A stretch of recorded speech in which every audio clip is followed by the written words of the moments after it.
నువ్వు మా regular ప్రొసీజర్ని, regular యాక్టివిటీని, ఈ సంఘం తాలూకు యాక్టివిటీని నువ్వు దానిని రిస్ట్రిక్ట్ చేస్తావు?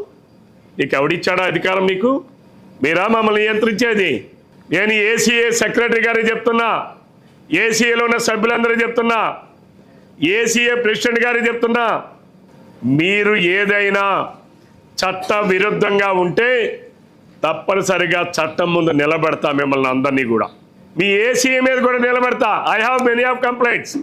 మీ ఏసీఏ మీద చాలా కంప్లైంట్స్ వచ్చాయి.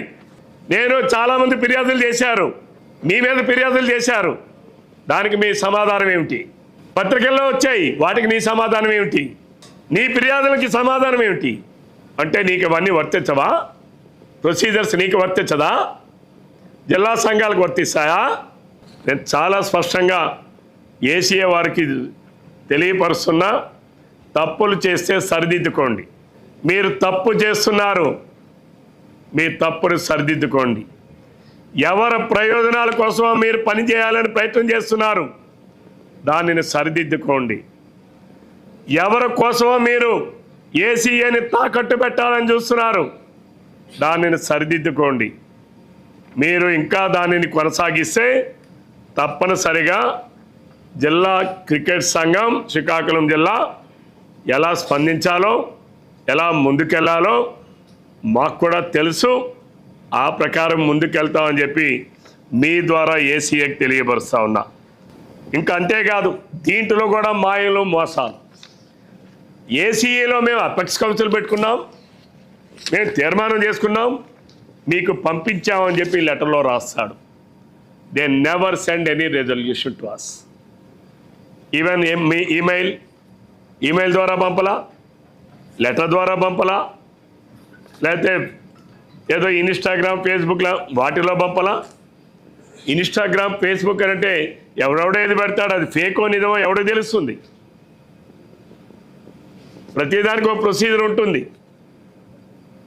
ఈరోజు నువ్వు చేసేదానికి ఇంకోటి కూడా ఇందులో పెట్టాడు, మాకు కొన్ని కంప్లైంట్స్ వచ్చాయి వాటిపైన అని. ఏం కంప్లైంట్స్ వచ్చాయో ముందు నువ్వు మమ్మల్ని అడగాలి కదా, మాకు పంపించాలి కదా. కంప్లైంట్స్ ఏమొచ్చాయనేది మాకు ఈ సంఘానికి తెలియపరచాల్సిన బాధ్యత నీకు లేదా? ఏసీఏకి మీరేమైనా మోనార్క్ అనుకుంటున్నారా? అంటే మాకు చట్టాలు రూల్స్ తెలియవనుకుంటున్నారా? నేను చాలా స్పష్టంగా చెప్తున్నా ఏసీఏకి, మీరు ట్రిక్స్ ప్లే చేయాలనుకుంటే మేము సూపర్ ట్రిక్స్ ప్లే చేస్తాం. Very clear. నేను అసలు నిన్ను కన్సిడరేషనే చెయ్యను. Very clear. I'm giving all ACA members అందరికీ కూడా ఐఎమ్ గివింగ్ స్ట్రైట్ అవే. నేను క్వశ్చన్ చేస్తున్నాను మీ అందరికీ.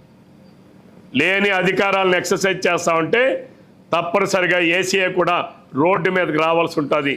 ఈ హెచ్చరిక నేను చేస్తూ ఉన్నా. ఈరోజు అంతేకాదు, మేము అడిగాం, నువ్వు ఎప్పుడు రెజల్యూషన్ పంపించావు? ఇంతవరకు పంపలా. నువ్వు రెజల్యూషన్ పంపిస్తుంటే మెయిల్ చేస్తే ఎంతవరకు దీనికి రిప్లై లేదు. ఇంకో మెయిల్ చేశాం, నువ్వు ఏదైతే ఫిర్యాదులు వచ్చాయని చెప్పావో, ఎవరో కొన్ని గ్రూప్స్ పంపించారని చెప్పావు, ఆ వివరాలు, ఆ ఫిర్యాదుల వివరాలు మాకు ఇవ్వనంటే ఈరోజు వరకు మాకు పంపించలా. దానికి కూడా మెయిల్ చేశాం. ఈరోజు ఆయన ఎవరో రిటైర్డ్ జస్టిస్ గారు వారు పంపించారు, కమిటీ మమ్మల్ని వేశారు, నువ్వు డాక్యుమెంట్స్ అన్నీ రెడీ చేయని. ఏం డాక్యుమెంట్స్ రెడీ చేయాలి? I'm questioning that chairman of that committee. ఏం డాక్యుమెంట్స్ రెడీ చేయాలి? మీకు ఏం డాక్యుమెంట్స్ రెడీ చేయాలి? We are not illiterates, we are the elected body. చట్టాన్ని, రాజ్యాంగాన్ని గౌరవించాల్సినటువంటి ఒక బాధ్యత కలిగినటువంటి వ్యక్తులు బాధ్యత లేకుండా ప్రవర్తిస్తే తప్పనిసరిగా న్యాయస్థానాల్లో మీరు ఎదుర్కోక తప్పదు. నేను చాలా స్పష్టంగా చెప్తున్నా. ఏ రికార్డ్స్ ఇవ్వాలి మీకు? మీకు దమ్ముంటే మీరు ప్రెస్ ముందుకు రండి. నేను ఇవన్నీ కూడా డెనై చేస్తున్నా. నేను ఏసీఏ ఏర్పాటు చేయని కమిటీ కూడా తెలియజేస్తున్నా, మీరు రిటైర్డ్ జస్టిస్, నాకు ఎంతో గౌరవం ఉంది, న్యాయ వ్యవస్థ మీద నమ్మకం ఉంది. కానీ దానిని దుర్వినియోగపరిస్తే అదే న్యాయ వ్యవస్థకు నేను కూడా వెళ్లాల్సి ఉంటుంది. It is very clear. I'm giving to the, నేను అన్నీ క్లియర్గానే మీడియా ద్వారానే మీకు తెలియపరుస్తున్నా. ఎందుకంటే యు ఆర్ ప్లేయింగ్ ట్రిక్స్. ఎవరో ఆడమంటే ఆడుతూ ఉన్నారు మీరు. ఎవరో ఆడమంటే ఆడుతూ ఉంటే ఈ ఆటలు నా దగ్గర సాగనివ్వను. Very clear I'm giving. అలానే నేను అడుగుతా ఉన్నాను మీ ఏసీఏకి, నువ్వు చెప్పింది ఏంటి? సరే నీకు ఆయన రాస్తున్నాడు, వాళ్ళు ఏసీఏ వాళ్ళు, it has come to the notice of ACA that certain individuals and groups are making claims of conducting selections in Srikakulam district. ఎవరు కండక్ట్ చేయాలి? ఎవరు కండక్ట్ చేయాలి? మేము కండక్ట్ చేయాలి, నువ్వు కాదు. నువ్వు ఇచ్చినటువంటిది ఏంటి? It's unforeseen. But what extent ఉంది? ACA is answerable to the BCCI for some extent. What is that extent? ఎంతవరకు అంటే ఏదైతే బీసీసీఐ నుంచి నిధులు ఏసీఏకి వస్తాయో ఆ నిధులకి మాత్రమే ఆన్సరబుల్.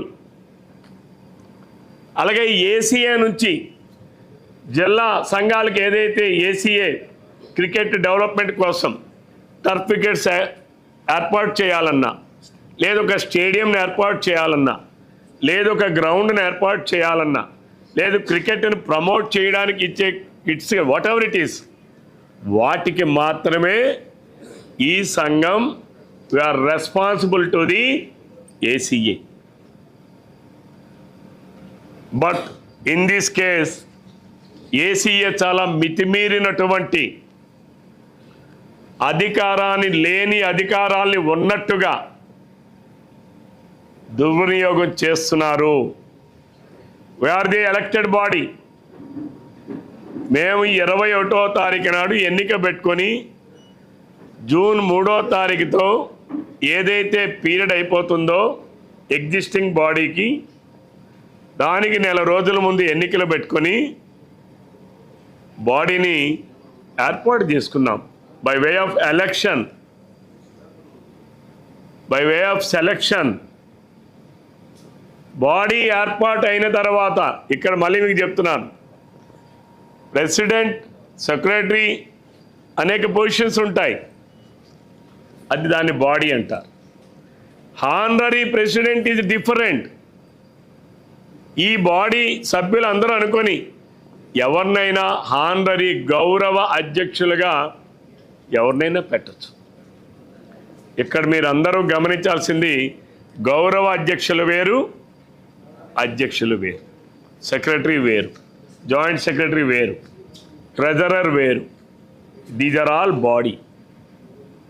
ఇక్కడ మీరు అర్థం చేసుకోవాల్సింది, ఎవరైతే హానరీ ప్రెసిడెంట్ అని ఉంటారో వాళ్ళెవరు కూడా బై వే ఆఫ్ ఎలక్షన్ ద్వారా రారు.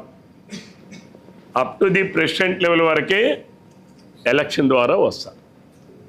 This is an elected body. వాళ్ళు ఈరోజు ఏసీఏ ఎంత దుందుడుకు చర్యలు చేస్తుందంటే, నేను ఏసీఏ కూడా అడుగుతా ఉన్నాను మీ ద్వారా, నీకు ఎవరిచ్చారా అధికారం? నీకు ఎక్కడుందా అధికారం? మా ఎలక్షన్ ప్రాసెస్ను ప్రశ్నించడానికి నువ్వెవరు? What losses? నీ రూల్స్ ఏం చెప్తున్నాయి? Yes, we are answerable to the some extent, that is up to the accounts. ACA ఈ ఆర్గనైజేషన్కి డబ్బులు ఇచ్చారు, 23-24 ఇచ్చారు, 24-25లో ఇచ్చారు. వాళ్ళు ఇచ్చినటువంటి ప్రతి పైసాకి అకౌంట్స్కి సమాధానం చెప్పాల్సినటువంటి బాధ్యత ఈ సంఘం పైన ఉంది. ఎవ్రీ ఇయర్ 23-24 ఈ సంఘం ప్రతి జమా ఖర్చుల్ని ఆడిట్ రిపోర్ట్ చేయించి ఏసీఏకి పంపించడం జరిగింది. 24-25 ప్రతి జమా ఖర్చులను కూడా ఆడిట్ చేయించి ఆంధ్ర క్రికెట్ అసోసియేషన్కి పంపించడం జరిగింది. ఆంధ్ర క్రికెట్ అసోసియేషన్ 23-24 24-25 ఆమోదించి పంపించారు. ఈరోజు మీరు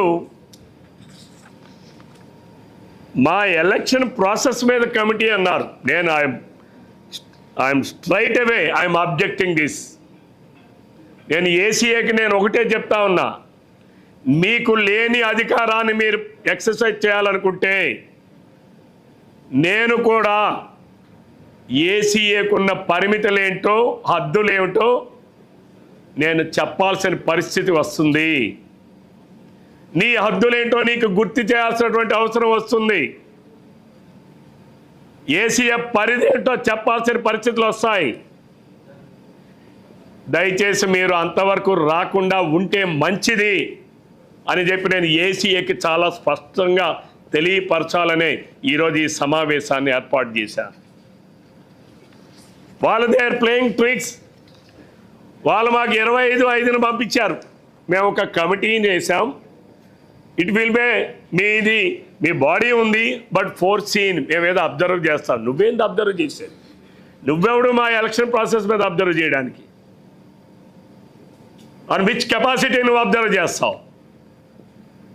నువ్వెవడు మమ్మల్ని క్వశ్చన్ చేయడానికి?